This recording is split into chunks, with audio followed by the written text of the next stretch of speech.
మీ car EMI కట్టలేకపోతున్నారా? మీ car EMI మేము కడతాం. ఈ నెంబర్కి కాల్ చేయండి. నమస్తే అమ్మ. నమస్తే. అమ్మ, కుటుంబం ఉమ్. అదైతే చాలా మంది ఉంటారు. అలా కాకుండా ఈ మధ్య కాలంలో ఓన్లీ వైఫ్ అండ్ హస్బెండ్ మాత్రమే న్యూక్లియర్ ఫ్యామిలీ. అవును, ఆ, అవును, ఉంటున్నారు. సో ఆ టైంలో భర్త అంటే ఏమంటారు భార్యతో, నేనే గ్రేటు, అవును, నేను లేకపోతే అసలు నువ్వు లేవు అని. అవును, భార్య అంటది నేనే గ్రేటు, నేను లేకపోతే నువ్వు లేవని. అవును. అసలు ఇంతకీ మ్యారేజ్ లైఫ్ లో భార్య ఎక్కువ. గ్రేటా, భర్త భర్త గ్రేటా? గ్రేటా? ఎవరు గ్రేట్ కాదు, ఇద్దరు గ్రేటే. ఎందులో చెట్టు ముందా విత్తు ముందా అన్నట్టు నేను గ్రేటా నువ్వు గ్రేటా అనుకుంటే ఇద్దరు సమానమే. అదేదో సినిమాలో విన్నాను, భార్యాభర్తలు ఇద్దరు సమానమే, భర్త కొంచెం ఎక్కువ సమానం అంటాడు. ఎందుకని? అదే, అంటే భర్త అనేవాడు భరించేవాడు, ఆహా. కుటుంబాన్ని లీడ్ చేయడం అన్నది ఒకప్పుడు భర్త చేతిలో ఉండేది. అవును, అవును. పితృస్వామ్య వ్యవస్థలో భర్త ఇంటికి పెద్ద, వాడు చెప్పినట్టు భార్య కానీ పిల్లలు కానీ ఫాలో అవ్వాలి ఉమ్. అన్న ధోరణి ఎక్కువ ఉండేది ఇదివరకు.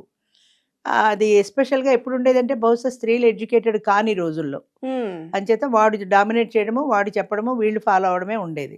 ఇప్పుడు ఆడవాళ్ళు చదువుకుంటున్నారు, ఆడవాళ్ళు పురుషుడితో సమానంగా ఉద్యోగం చేస్తున్నారు, ఎందులోనూ వాళ్ళు కూడా తీసిపోవటల్లా. అంచేత నేను కూడా ఎక్కువే, నేను ఎక్కువ అన్న భావన ఆడవాళ్ళలో ముఖ్యంగా వచ్చింది. నా అభిప్రాయం ఏంటంటే, అఫ్కోర్స్ ఇది నా పర్సనల్ అభిప్రాయమే, భార్యాభర్తలు ఇద్దరూ సమానమే, ఒకళ్ళు ఎక్కువ లేదు, ఒకళ్ళు తక్కువ లేదు. ఎక్కడ ఎప్పుడు ఎవరు ఒక పాలు ఎక్కువ ఉంటారు, ఎక్కడ ఎప్పుడు ఒక పాలు తగ్గాలి అనేది వాళ్ళిద్దరి మధ్యన అండర్స్టాండింగ్ ఉండాలి. ఉండాలి. ఈ పాయింట్లో నువ్వు తగ్గాలి, ఈ పాయింట్లో నేను తగ్గాలి అనే విషయం ఉన్నప్పుడు వాళ్ళ మధ్య తేడాలే రావు. అది పోయి ఈరోజు నేను హోటల్కి ఎడదామంటే కూడా ఈ హోటల్కి నేను ఎడదామంటే, ఆ హోటల్కి ఆయన ఎడదామంటే అక్కడ కూడా గొడవలు వచ్చేస్తున్నాయి. అవును ఈ మేడం. సినిమాకి నేను ఎడదామంటే, ఆ సినిమాకి నువ్వు పెడదామంటే అక్కడ కూడా గొడవలు వచ్చేస్తున్నాయి. కాంప్రమైజ్ అవ్వటం అనేది జీవితంలో ఎక్కడా కనిపించట్లేదు. కాంప్రమైజ్ లేకుండా జీవితమే లేదమ్మా. డామినేషన్ ఎక్కువ కనిపిస్తుంది. డామినేషన్ ఎక్కువ ఉంటుంది. నేనే నెగ్గాలి, నేనే కావాలి. ఎందుకు ఆఖరికి పని మనిషి కూడా ఇది ఎలా చేసావంటే అమ్మ ఏదో ఒక ఎక్స్ప్లెనేషన్ దానికి చెప్పేస్తుంది, కానీ అవునమ్మా తప్పు చేశాను ఒప్పుకోరు. ఎవ్వరు ఒప్పుకోరు. క్లాస్ 4 నుంచి హై క్లాస్ వరకు ఎవ్వరు ఒప్పుకోరు. ఉమ్. ఎందుకని? నేను తప్పు కాదు, నేను రైటు అన్న భావన ఒకటే. నువ్వు రైట్ కాదు అని అవతల వాళ్ళు అంటున్నారు అంటే నిజమా అని ఒక్కసారి వెనక్కి తిరిగి ఆత్మావలోకనం చేసుకునే ఓపిక ఎవరికి లేదు, తీరిక ఎవరికి లేదు. నేను రైట్ అంటే నేను రైట్, Right. అంతే. అంచేత భార్యాభర్తలు ఇద్దరూ సమానమే, ఒకరు ఎక్కువ ఒకరు తక్కువ లేదు. ఇద్దరు ఇప్పుడు ఎడ్ల బండి ఉందనుకో, అదే అవునండి. మన పూర్వీకులు చెప్పేవారు, ఎడ్ల బండి రెండు కలిపి లాగితేనే బండి బండి వెళ్తుంది. వెళ్తుంది. ఓ బండి ముందే, ఒక ఎడ్డు ముందుకు వెళ్ళిపోతే రెండో ఎద్దు వెనక పడితే బండి వెళ్ళదు కదా. వెళ్ళదు. అంచేత వెళ్ళాలంటే సమానంగా ఇద్దరు కూడా సమానంగా బండి నడపాలి. సంసారం అనే బండికి వాళ్ళిద్దరూ రెండు ఎడ్లతో పోల్చాను అనుకోవద్దు. ఆ ఇద్దరు కలిస్తేనే, సమానంగా వెడితేనే బండి ముందుకు వెళ్తుంది. ఎట్లతో పోల్చినా కూడా సౌమ్యం సంసారం అనుకోవచ్చు. ముందుకు ఆ. వెళ్తుంది. అది ఉమ్. అలా అనుకుని అర్థం చేసుకోవాలి. అంతేగాని ఒకరు ఎక్కువ లేదు, ఒకరు తక్కువ లేదు. ఉమ్. పరిస్థితిని బట్టి ఏ టైంలో ఎవరి మాట వినాలి అనేది వాళ్ళు అర్థం చేసుకొని వెళ్ళిపోతే సంసారం చక్కగా వెళ్తుంది. అంటే మేడం మీరు చెప్పినట్టుగా ఇద్దరు గ్రేట్, అంటే ఎవరి విషయాలలో వాళ్ళు great. ఇద్దరు గ్రేట్. అంటే ఏ విషయాలలో వీళ్ళు కాంప్రమైజ్ అవ్వాలి, అవును, భర్త ఏ కాంప్రమైజ్ విషయంలో అవ్వాల్సిన కాంప్రమైజ్ అవ్వాలి, అవ్వాల్సిన విషయాలు ఏంటి, భార్య కాంప్రమైజ్ అవ్వాల్సిన అవ్వాల్సిన విషయాలు ఏంటి విషయాలు ఏంటి, ఎక్కువగా? అది స్పెసిఫిక్ గా మనం చెప్పలేమమ్మా. ఇది ఆ సిచ్యుయేషన్ ని బట్టి ఉంటుంది. మెయిన్ ఎవరు ఎక్కువ అంటే మీ కాంప్రమైజ్ అవ్వాలి, అనుభవంలో ఎక్కడ మీరు compromise చూసినవి, మీ అవ్వాలి. దగ్గరకు వచ్చినవి. ఇప్పుడు 1 గంటకి నాకు కాఫీ తాగడం అలవాటు, Hmm. మా వారికి టీ తాగడం అలవాటు. Hmm. నేను టీకి మారలేను, ఆయన కాఫీకి మారలేరు. మీరు కాఫీ తాగండి నేనంట, ఆయన టీ తాగండి నేనంట. విషయం చిన్నదే, ఎగ్జాంపుల్ చెప్తున్నాను. ఇక్కడ ఎవరు తగ్గాలి, ఎవరు పెరగాలంటే ఎవరు చేస్తారు? దానికి మార్గాలు ఉన్నాయి. ఆయన టీ ఆయనకి ఇచ్చి నీ కాఫీ నువ్వు తాగొచ్చు, లేదా ఒక పూట కాఫీ తాగి ఇద్దరు, ఒక పూట ఇద్దరు టీ తాగొచ్చు. అడ్జస్ట్మెంట్ కావాలి అనుకుంటే మార్గాలు అనేకం, కానీ అలా అవ్వనప్పుడే ఈ తేడాలు వస్తాయి. ఏ నువ్వు కాఫీ ఎందుకు తాగవు, ఏ నువ్వు టీ ఎందుకు తాగవు, ఇలాంటి గొడవల కంటే సర్దుకుపోతే మంచిది కదా. ఎవరి టీ ఆయనకి ఇచ్చే, నీ కాఫీ నువ్వు తాగితే పోయి కదా. అంటే ఈ రోజుల్లో సర్దుకుపోవడం అనేది పదం ఉందా చాలా మేడం? చాలా అవసరం లేదు కాబట్టే విడాకులు ఎక్కువ వస్తున్నాయి. ఇప్పుడు విడాకులు అనే అసలు ఈ కాన్సెప్ట్ మనకి లేదు. 100 ఏళ్ల వెనక చూసుకుంటే అసలు విడాకులు అనేది లేదు. కొట్టినా తిట్టినా పడుండడమే. ఆ రోజుల్లో మేల్ డామినేషన్ కూడా ఎక్కువ ఉండేది ఎక్కువ 100 ఏళ్ల ఉండేది. కిందట. అయినా కూడా భరించి పడేవాళ్ళు భార్యలు.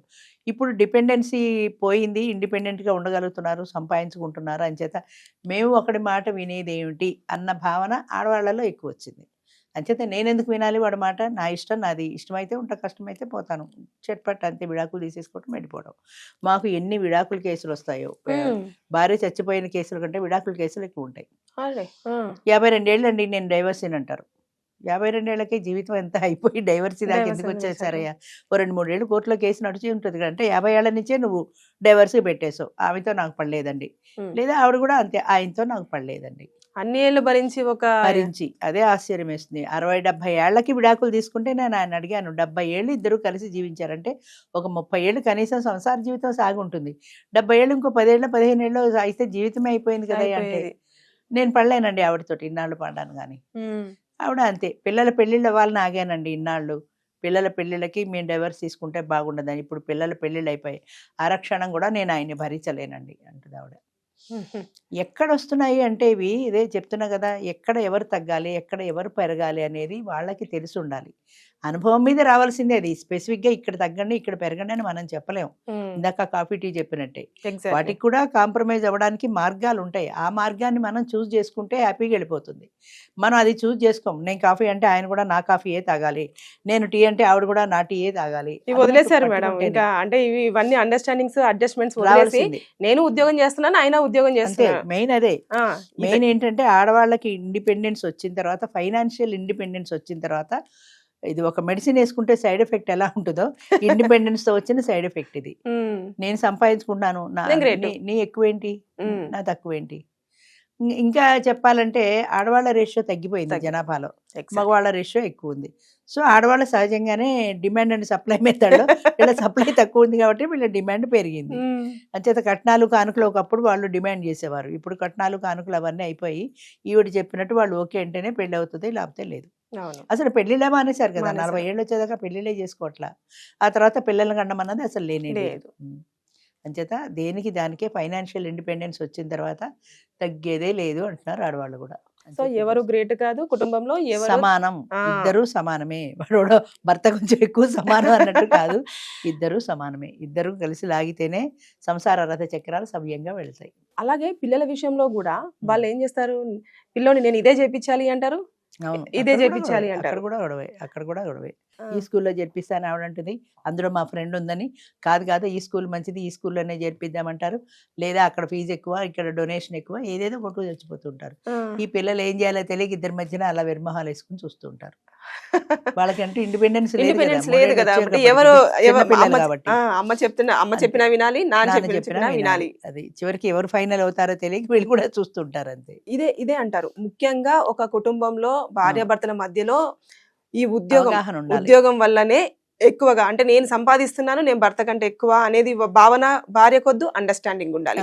అలాగే హస్బెండ్ కూడా అంతే ఒక అండర్స్టాండింగ్ తో ఉండాలమ్మా. ఈ కుటుంబం మనది, ఈ పిల్లలు మనవాళ్ళు, ఈ కుటుంబంలో ఈ పిల్లల బాధ్యత మన ఇద్దరిది, మన ఇద్దరం కలిసి ఆలోచించి ఒక నిర్ణయం తీసుకుందాం అని వాళ్ళిద్దరూ కలిసి ఆలోచించి ఒక నిర్ణయానికి రావాలే కానీ పట్టింది 3 కాళ్ళు కుందేలకి 3 కాళ్ళు అన్నట్టు నేను ఇదే అనుకున్నా, ఇదే జరగాలి అనే పట్టుదల, ఈగో. అక్కడ ఏంటంటే ఆ ఈగో తీసి పక్కన పెడితే ఇద్దరు కూర్చొని నిర్ణయం చేసుకోవచ్చు, ఏది బెస్ట్, ఏ స్కూల్ బాగుంటుంది అని ఒక అంగీకారానికి రావాలి. అక్కడ జరగటం లేదా, అంగీకారం అనేది జరగట్లా. Ego problem. నేను చెప్పినట్టు నువ్వెందుకు వినావు అంటే నేను చెప్పినట్టు నువ్వెందుకు వినావు అంతే. ఆ గొడవలు మానేసి ఇద్దరు కలిసి ఒక అవగాహనకు వచ్చి ఇలా చేస్తే బాగుంటుందని కామన్గా ఒక కామన్ నిర్ణయం తీసుకున్నప్పుడు సమస్యలు రావు. అదే కష్టం. సో ఇలా కాకుండా ఇద్దరు సమానమే, ఇద్దరు సమానంగా వెడితేనే ఆ బండి, సంసారం అనే బండి వెళ్తుంది, లేకపోతే వెళ్ళదు. అందుకే ఇప్పుడు వెళ్ళకపోవడాలు, విడాకులు ఇవన్నీ అందుకే కదా వస్తున్నాయి. Exactly ma'am. Thank you ma'am. మంచిది.